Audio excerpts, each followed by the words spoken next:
So I recently watched Arcane, and oh my sweet lordy lord, it's good as hell.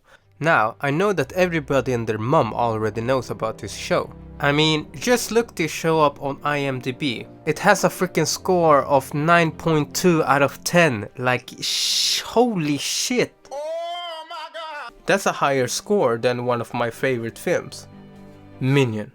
No, but seriously, everything about this show is amazing. The story, the animation, the depth of each character, and of course, the music. And when I say music, I'm not talking about music with lyrics. In today's video, I want to talk about the instrumental music of Arcane. The OST, so to speak. So, the OST of Arcane is composed by Alex Saver and Alexander Temple. And bruh, when I searched up Alexander Temple on Google, I couldn't find a single piece of information about this lad. The only thing I found was a picture of this dude with a bunch of headphones. And yeah, that's basically it. But anyway, the composers did a great job, and that is what matters. Now, one thing that really stood out to me about the music was the mixture between strings, synths, and sound effects. The soundtrack has a very distinct sound to it, and it's very clear about what instruments it does want and do not want. For example, we barely hear woodwinds, brass, or piano. While there are soundtracks with piano, most of the piano play is very subtle and mixed very low in the actual track. Basically, what I'm trying to say is that the piano doesn't play a major role in the music of Arcane, even though they do use it. Take for example Romance.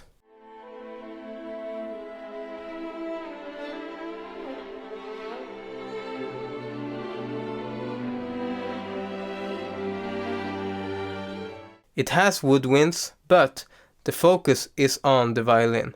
And let's take another example. Showdown.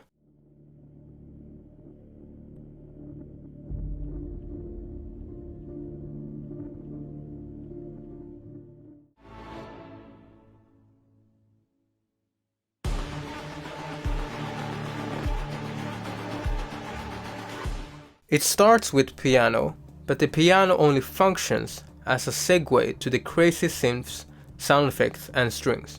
Continuing, one thing I really like about the OST of Arcane is the battle themes. They are so dramatic and crazy.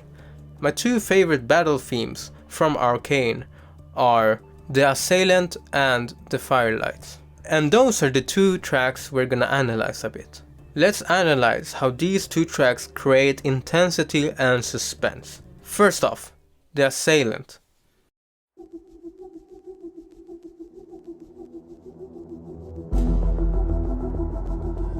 Like holy moly, the first time I heard this track I was blown away. This track plays at the end of episode 4, when Caitlyn is trying to gather information about the attack between Silco's gang and the Firelights, and then meets up with Vi for the first time. Off topic here a little bit, but the delivery coming from Vi's voice actor, saying, "Who the hell are you?"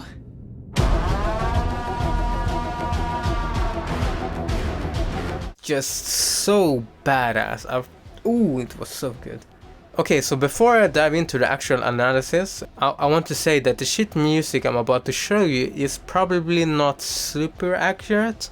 Some notes were really hard to hear, so I just wrote down what made sense to me. But the point of the sheet music isn't to demonstrate how good of an ear I have, but rather to demonstrate certain concepts about the tracks.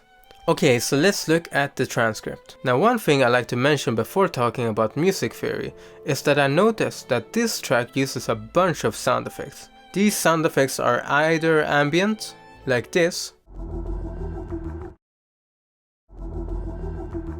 or a glissando-esque stroke coming from a string-sounding instrument, like this. Sound effects is something we hear a lot coming from this whole OST. Moving on, if we look at the transcript. One thing I really like about this track is that it doesn't try to complicate anything. The melody and the synth arpeggio or pattern stays the same for the whole track. Listen to this riff.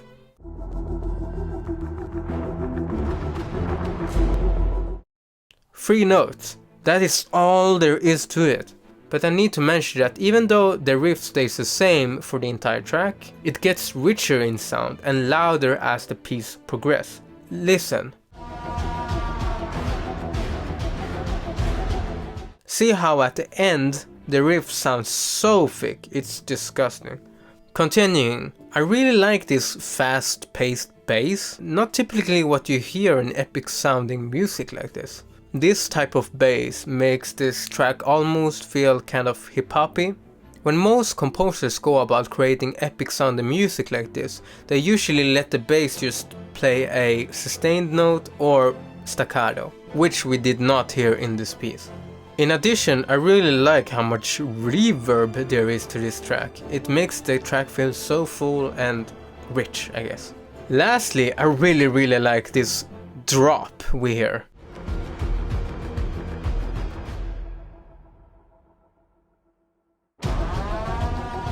It is just so damn good. So the drop consists of two things. 1. The pitch rising sound effect, and 2. The sudden stop of instruments. And that is what makes a drop, basically. Okay, so let's move on to the second piece, the Firelights.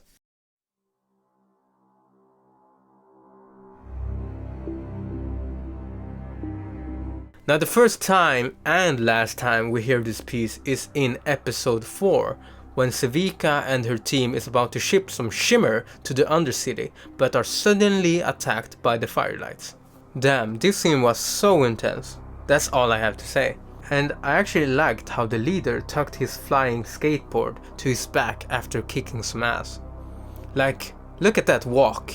Now, just like the Assailant, this track also uses a bunch of sound effects. Moving on, one thing I really like about this piece is that this piece has no melody. While the Assailant had a 3-note melody, this one literally has nothing. The only thing we could count as a riff is probably this synth arpeggio. But other than that, we have no melody. Now this is smart because in certain contexts, if you're composing for a movie, like these composers did, you might not want to have a strong melody or any melody at all, cause then the viewer's focus would go to the music instead of the animation and the story and the characters. Now one thing I really like about this track is the build up to the actual drop that comes from the percussion. Now, I haven't written anything down, but it's basically a drum kick you hear before the drop. Listen.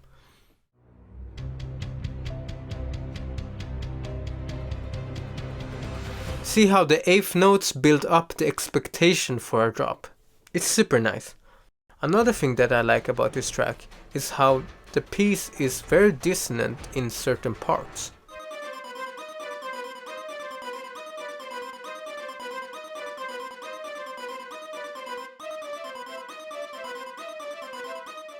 Now that would sound weird if it wasn't meant to be a battle theme.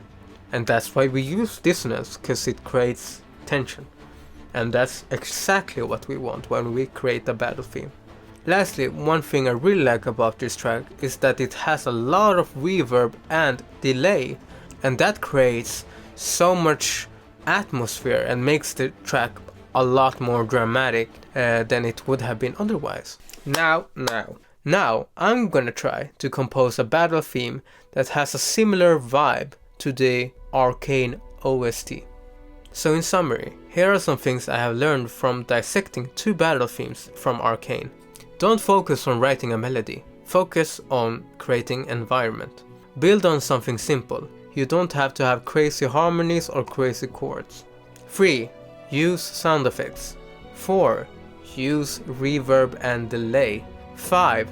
Combine strings and synths. 6. Make that bass groovy. 7. Focus on enriching each musical idea, riff, bassline, arpeggio, and more. 8. Have some dissonance in your track. 9. don't forget about the percussion. So let's take a look at my Logic project and see where my ideas came from. So I'm gonna show you some example here. So I'm gonna show you this. So here's my synth loop I decided to go with.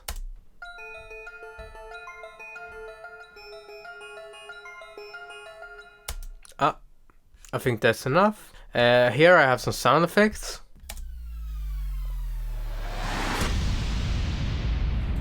And let's see, here I have my percussion build-up, I think. And so it's gonna...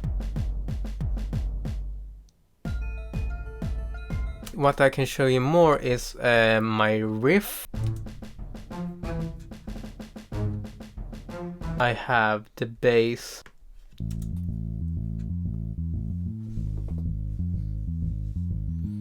Okay, so that's about it. As you can see, I took some ideas and inspiration from the Arcane soundtrack. So yeah, I could go more in depth about each individual sound, but that would take forever, and that's for another video.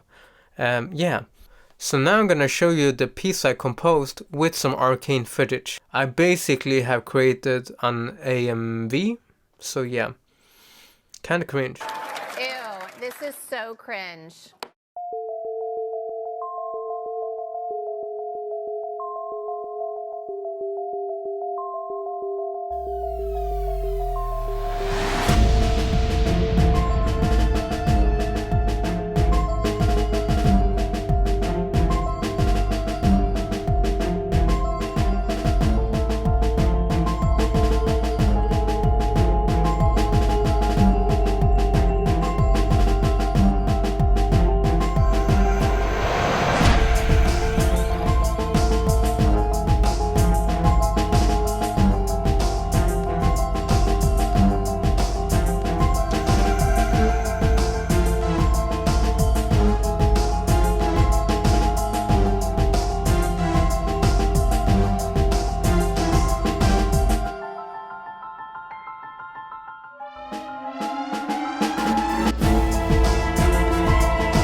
Alright, that's it for today's video. Hope you enjoyed the music analysis and my composed piece.